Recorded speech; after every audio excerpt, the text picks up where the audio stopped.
Hello, everyone. Welcome to another edition of Coffee Corner. This time with Bob W, and this is not Bob W, but he is the main man behind Bob W, and it is of course Nico, co-founder and CEO. So, welcome to the Coffee Corner with Mews. Thanks, Rich, and thanks for having me on. And congratulations on making unicorn status and the latest fundraising round. Yeah, thank you so much. I feel like you guys are basically like hot on our tails, so I'm pretty sure that we'll have a nice kind of Nordic partner to go with that as well. But do you want to Well, just looking forward maybe to it. for those people that don't know Bob W, do you want to just talk about yourselves?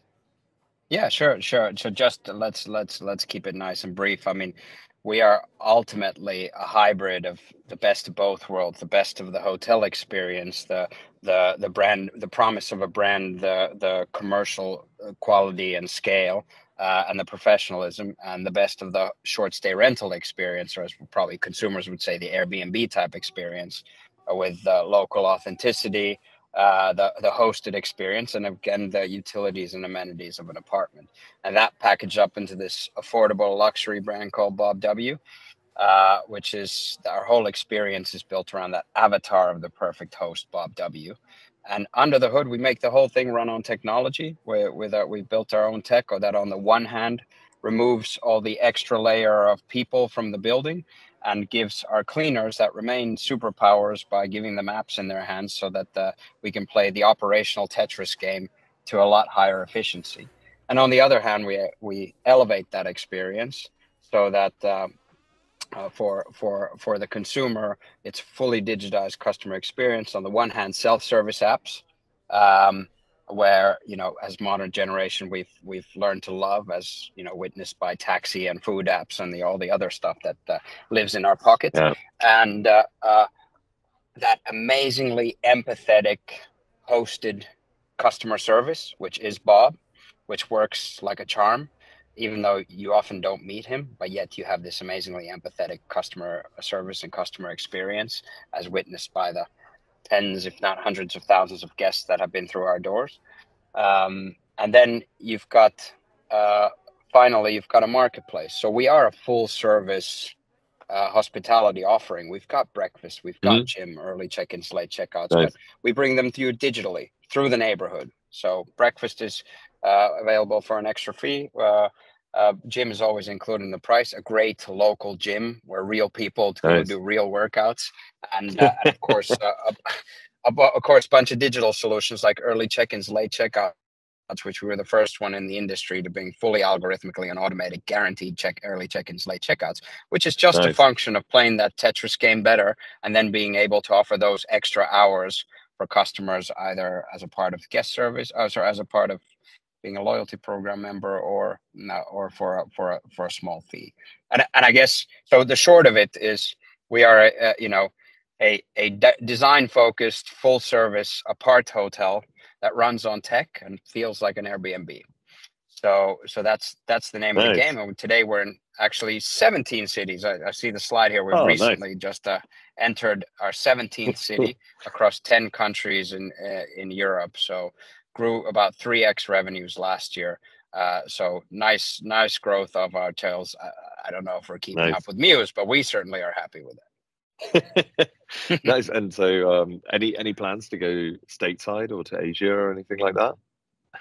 Look, I think there, unlike the quite consolidated hotel space, the short stay rental space, Mm, um, the kind of product offering that's really catering to the next generation of traveler, which is having a more broad set of use cases they're satisfying over the roads as they're spending a longer time and mixing business and pleasure.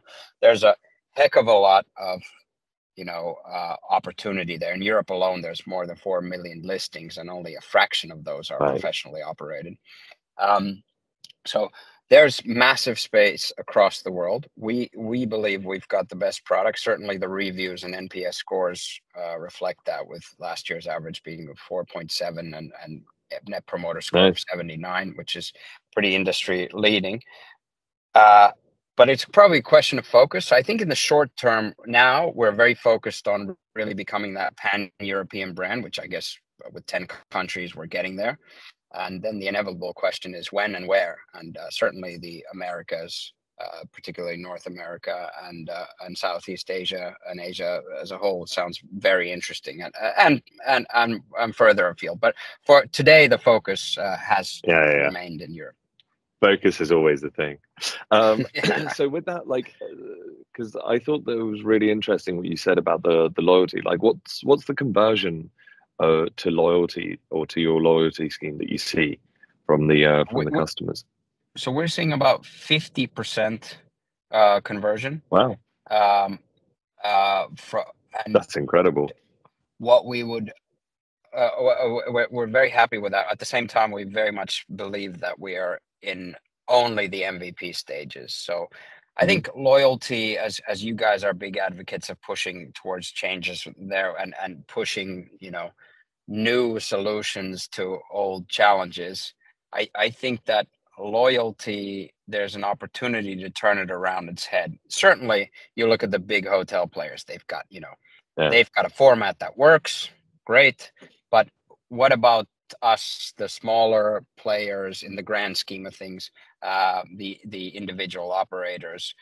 You got to look at it differently. And for example, for us, we have a strong focus on what we call vertical loyalty. So the horizontal is the easy one. If you're in every town in the world, right, you're gonna get. You're gonna just. Yeah, the next trip you can pick our location too, and the trip after that, and the trip after that. Yeah. But how can we find and service customers that have a reason to come to Berlin 5 times a year, so that we can capture that? So point being is, I think there's a rethink there. How about you guys? How are you guys seeing? You work with a lot of third-party softwares as well, and build your own stuff. How are you guys seeing this evolution? Like, I think that the major trend that I find really, really interesting is definitely kind of community-driven loyalty. So when you actually kind of get to a certain extent, you could kind of say it's a very kind of millennial perspective, but it's kind of always been there. The idea that actually communities and identities actually drive loyalty, and it's you can go from the use cases, the people that actually need to go somewhere and need to go there many, many times, and they just want the entire thing to be very very predictable. And then on the other side, you get those types of people that actually just, we always think that hotels are a great sorting mechanism. Like you stay in like the places where you think you're going to find more people like yourself. And I feel like there's something locked in that really, really has a huge link to loyalty. And it's just, how do you unlock it? How do you make sure that that's there? And how do you then kind of get in recommendation systems and things like that to actually, make sure that's something that is not just something that you think about when you do the booking, but something that you experience. So anyway, so we're discussing the story of growth and scale, and I think it's a good topic for the both of us. But I think with this, how do you think about actually scaling?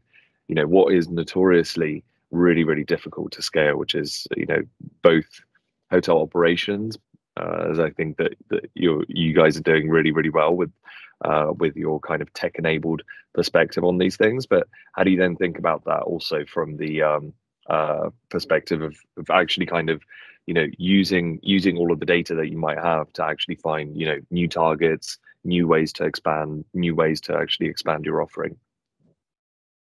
Yeah, so well, I think first of all, money does help a little bit. We're lucky that we just closed the 40 million euro B round, which I congratulations guess, on that. Well, thank you. You guys certainly outshone us with the size, but we're still very happy with the outcome, particularly considering how distressed the private capital markets has been in the course of 2023 and to this day. But I think if we look at technology, first of all, we don't build technology for the sake of building technology. Everything drives a purpose. So as you well know, we are also using Mews, and we've built a lot of customizations and our own sort of parallel backend behind it, where we and that's the beauty of Mews, is you've got amazing stuff available there. And then the areas where we think we should customize to do our own thing, there's that flexibility to use the APIs. And I think for that, really happy with this partnership so far, and going into the future. So then how do we look at scaling? Well, first of all, it's important to remove yourself from the traditional blocks and ways of thinking from the hotel industry. And I think in a way it's been the hotel industry's strength and curse, is that you go to Lausanne school, you go to Cornell, you get taught the same stuff. You go to the big hotel chains, they teach the mantra of how it's always been done and how it needs to be done. And that has certainly propelled the industry into this sort of behemoth. But in the advent of technology, and in the advent of a changing demographic of customers with differing needs, the question is to ask not what a 3-star or 4-star hotel should deliver, but who's my customer and what problems am I trying to solve for that customer? And I think that's been the ultimate the approach for us. And then when you look at it, we have the cost structure, thanks to technology, of a budget hotel, but we make the ADRs, the rates of a lifestyle hotel. So we have approximately 1/8 of the employees of a equivalent hotel. So 7/8 is covered by technology. So so what does that then allow for us? Well, first of all, we had to do some rethinks. We thought, hey, we don't need the front desk. We can have an amazingly empathetic experience, mainly to chat-based customer service, with some backup plans that you'll never be left alone, or fear not, we're always taking care of you. We don't need the operational layer. We can empower cleaners with apps. We can do all of that. So we can actually ask the question, do we really need all these people and these old school systems on site? And can we then, what can technology, take care of, and actually not just keep the experience, but actually elevate that experience? And so what's that meant is, then we have that 1/7, 1/8 of the employees of an equivalent hotel. And for us, from a scaling standpoint, that's made a massive difference. So we just entered Amsterdam with 2 properties last fall, one in Amsterdam Nord, and the other one in Oosterpark. 2 properties, approximately 160 apartments, 3 employees, and again, we're able to do that because we've unchained ourselves from the conventional ways of doing this. So from a scaling perspective, on the one hand, we can scale a lot faster. We have less of a problem recruiting people from hospitality, because we don't need as many hospitality people. On the other hand, we can provide that amazing service, those extras that customers are looking for, that great customer service, in a whole more scalable way, so that we can keep the consistency. Last year, we entered, I think, 10 cities across Europe, yet our reviews and ratings are upkept. We don't need to do what I guess I hear hotel colleagues saying, that we're practicing when you open doors. Because again, the traditional hotel has so many mechanisms. Oh, we need to have our own restaurant, etc. We need to get a restaurant staff, a hotel staff, a cleaning staff, this kind of thing. And we're able to do that lighter on their feet. Now, there are different sectors that have different requirements, but I think the main thing for us has been basically rethink is, does this really need to be done this way? And I think unchaining ourselves from the traditions of the playbooks has meant that we've been able to scale a heck of a lot faster. Nice. And so do you then does that impact your business model in terms of, do you, for example, take on when you take over a building, basically, or some of these kind of apartments, is it on a management contract, or is it lease, or how is it? How is that? And does that mean basically that you can kind of also be quicker about, on the one side acquiring those properties, and on the other side actually kind of leaving them when things don't work out? So we do leases and management agreements. That's our MO. And as you know, for our American listeners in Europe, the leases are a lot more standard than they are in the States. So we have to play with the local offering, so to speak. Hmm. Now we've done three published M&As and a few related activities in our time, and we've been able to, again, thanks to the technology, minimally invasively, in a very quick, like we're talking, month, to take over existing Hmm. operations and turn them into BobW operations. Again, because thanks to technology, the complexity of the rollout is very simplified. So that's, um, from that perspective, that means that we're a lot quicker on that. Of course, with the lease, you're stuck with it for a longer period of Yeah. time. But I would also say is that there's a lot of our landlords that appreciate the fact that we are in a more robust business model, as we have more slack there from a risk perspective, from an operations margin, or from a margins perspective as well. So Nice. and that can go a long way and give flexibility. Nice. So, I like the fact that you guys are thinking about it like a tech company, and you have a lot of data teams. How do you usually kind of use the data? Is it mainly to kind of optimize the operational efficiency of everything, or is it also to drive different types of offerings, basically, add in different types of partnerships, and is that going to be specific to every single location, or is that going to be specific, to the network itself? So, a good question. We've got an independent data team that services different needs across the company, including, of course, management and what have you. Um, there's one overarching one which we've had historically, and since then we've expanded to other areas, and that's customer satisfaction. So our company mission is to create a Hmm. five-star hospitality experience for every guest, every visit at scale, while transitioning the hospitality industry into a sustainable one. So on that first part, it's about that obsession about what's a five-star experience, and also an obsession about Right. when we didn't make five stars, and understanding patterns on that. So we've gone to town over the last 5 years and going nuts of understanding of reviews, non-5 star review data, Hmm. understanding everything from base build quality to customer experience to service recovery, to design, to the additional services that we offer, to booker feedback, etc., to really understand, like, how do we systematically meet or exceed Hmm. expectations. And that was really the first thing that we really started going nuts in.